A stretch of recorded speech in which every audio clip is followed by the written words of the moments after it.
Nabi memberikan 3 amalan utama sebelum tiba Ramadan, dan sampai sekarang menjadi kurikulum Ramadan Nabi. Nanti bikin agenda saat Ramadan, ya, supaya nggak pusing nanti kalau masuk hari pertama apa yang dikerjakan, hari kedua apa yang dikerjakan, subuh apa, siang apa, sore apa. Ada 3. 1, meningkatkan sholat. Kalau meningkat secara singkatnya berarti bertambah dari yang sekedar fardu, tambah dengan apa? Sunnah. Maka dari sekarang keluarkan semua jenis sholat-sholat sunnah. Keluarkan dari sekarang apa saja. Rawatib 12. Ya, rawatib itu yang melekat dengan sholat fardu dan menentukan untuk memperbaiki sholat fardu. Menambah. Jadi kalau kurang khusyuk ditambah dengan sunnahnya disebut rawatib. Bisa sebelum, bisa setelah sholat fardu. Ada 12 dari hadis Nabi SAW. Siapa yang sholat 12 rakaat yang mengiringi sholat fardu siang dan malam, maka akan dibangunkan baginya satu rumah di surga kalau konsisten menunaikan 12 itu sampai meninggal dunia.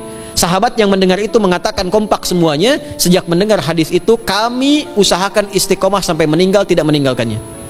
12 itu 2 rakaat sebelum subuh, 4 rakaat sebelum zuhur. Kalau nggak bisa 4 rakaat karena terbatas waktunya, boleh 2 rakaat khusus untuk sebelum zuhur. Dalilnya hadis Ibnu Umar radhiyallahu taala anhuma. Kata beliau, saya hafal 10 rakaat dari Nabi sallallahu alaihi wasallam salat sunnah. Maka menyebutkan sebelum zuhur 2 rakaat. Di luar ini mutlak. Ada yang berdampingan dengan salat fardu, ada yang terpisah. Contoh yang berdampingan, 4 rakaat sebelum asar. 4 rakaat ini bukan disebut rawatib, tapi salat mutlak.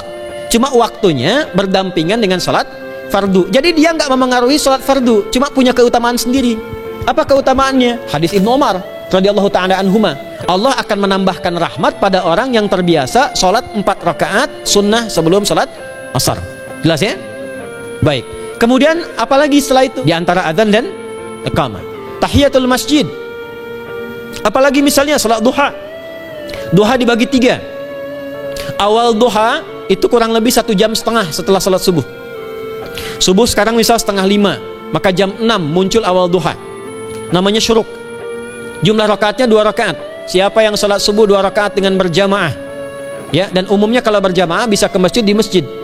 Kalau tak mampu ke masjid, tunaikan di rumahnya. Setelah itu tidak beranjak dulu, dia duduk untuk berzikir kepada Allah. Zikir itu bisa baca Quran. Quran surah 15 ayat 9 itu Quran disebut dengan zikir. Quran surah 54 ayat 17, 22, 32, 40 bisa berdoa. Doa disebut dengan zikir. Quran surah ke-7 ayat 205. Ya. Bisa dengan apa lagi? Bertafakur, ya, mengaji, ta'lim, itu disebut dengan zikir. Ali Imran ayat 190 191. Bisa bertasbih. Zikir pagi petang, kalimat-kalimat thayyibah ada, itu di Quran surah ke-4 ayat 103. Jadi habis salat subuh zikir dulu. Doa dulu, zikir dulu, belajar dulu, tafsir dulu. Setelah itu muncul syuruk. Perjalanannya disebut isyraq, melewati masyrik, 1 tombak bayangan, dia salat 2 rakaat, itu pahala salatnya senilai haji dan umrah. Sempurna. Bukan sudah haji, bukan. Mau kemana? Ibu mau haji dulu? Tidak. Ya, hajinya nanti bulan Dzulhijjah. Tapi senilai haji dan umrah. Pertengahan duha sekitar jam 9, jam 10. Jumlahnya 2-4 rakaat. Apa fungsinya? 1, mengganti seluruh zikir yang ada dalam tubuh kita. Mata berzikir, telinga berzikir, lisan berzikir, bisa diganti dengan 2 rakaat duha. Yang kedua, bisa menghambat atau menghentikan, menahan satu musibah umum. Misal ada kebanjiran nih atau macet nih. Orang-orang kena macet. Bapak yang biasa sholat duha pertengahan itu tiba-tiba ditolong oleh Allah, dibebaskan. Tiba-tiba ada orang datang, Pak lewat sini, di sana macet. Atau dibimbing, ada kontraflow. Yang terakhir adalah akhir duha, sekitar jam 10 sampai jam 11 menjelang ke zuhur. Ya, akhir duha itu jumlahnya dari 2 bisa 4 sampai 8 rakaat. Di antara manfaatnya bisa mempermudah datangnya rezeki dengan izin Allah Subhanahu wa taala ketika ikhtiar. Itu duha. Nanti ke malamnya silahkan tahajud, tingkatkan tarawihnya sampai ditutup dengan witir. Itu salat. 2 yang terakhir adalah banyak berinteraksi dengan Al-Quran. Ada 3 caranya. 1, banyak membaca. Itu namanya qiraah. Silahkan Bapak Ibu siapkan dari sekarang. Targetnya khatam misalnya 1 kali 30 juz. Kalau mau gampang bagi 30, berarti 1 hari 1 juz. Paling gampang lagi supaya nggak capek ngaji, bagi 1 juz 5 waktu sholat. Contoh, juz pertama itu Al-Baqarah plus Al-Fatihah. Al-Fatihah saya nggak hitung lah karena sudah hafal ya. Al-Baqarah itu 141 ayat juz pertama. Bagi 5, 28. Jadi setiap ketemu waktu sholat, bagi 2 lagi. 28 bagi 2 berapa? 14. Sebelum sholat baca 14 ayat, setelah sholat baca 14 ayat. Itu 14 ayat tuh paling-paling gak nyampe 5 menit Bu, Pak. Kalau investasi 10 menit setiap waktu sholat bagi 2 kita baca 14 ayat, itu insya Allah selesai Ramadan khatam Quran. Itu udah rumus. Kemudian mengkaji, kajian, tilawah. Itu tilawah itu di hadis Muslim pahalanya banyak. Siapa yang bisa tilawah Quran, ngaji, tafsir, keluarkan misalnya untuk Ramadan 10 hari saya pengen tahu Al-Fatihah. Itu ketika dilakukan punya 4 keutamaan. 1, rahmat Allah dibentangkan. Kalau pengen doa cepat dikabulkan, kalau istighfar diampuni. Yang kedua, diberikan ketenangan dalam jiwa.